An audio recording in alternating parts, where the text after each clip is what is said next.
Nezih ne yapıyorsun Allah aşkına ya? Vın vın vın. Ben yapmıyorum. Ben yapmıyorum, makine yapıyor bak. Bak. Sonunda gerçek bir şoföre kavuştuğu için sevinç çığlıkları atıyor. Artistlere bak lan. Lan bunlar bizimle dalga mı geçiyor lan? Tiplere bak. Baba parasına güveniyor. Senin çocukları. Lan bunların alayı soytarı ulan. Basmasana birader. O. Sana diyorum oğlum. Basmasana. Alo. Duymuyor musun? Terbiyesiz herif. Artist ya bu. Bu adam duymuyor musun beni? Açı. Allah. Bak ya. Aile mi almıyorsun bizi? Hop. Şşş. Lan. Alırım arabanı.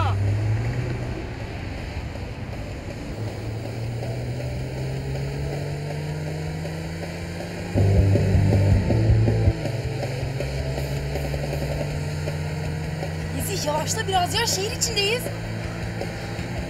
Altınızdaki bisiklet değil kızım. Hakkını vermek lazım. Nasıl kayıyor altımdan makine, nasıl kayıyor altımdan? Çünkü yerler ıslak Nezih. Ya bırak Allah aşkına ya. Boşları toplayalım Sedacığım. Ne diyorsun ya? Oğlum bu alet full artı full, anladın mı? ABS, ASR, CRR hepsi var bunda be. Gelecekten geliyor oğlum bu alet. Ya yemin ederim senin arabanı senden iyi tanıyorum bak. Bak şimdi bak.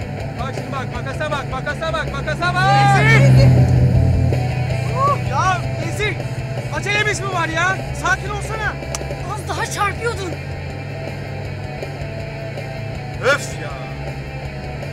İhtiyar heyeti gibisiniz ya. Gerçekten sağda bırakayım yani daha mutlu oluruz. Arama girmeyin abi makinayla.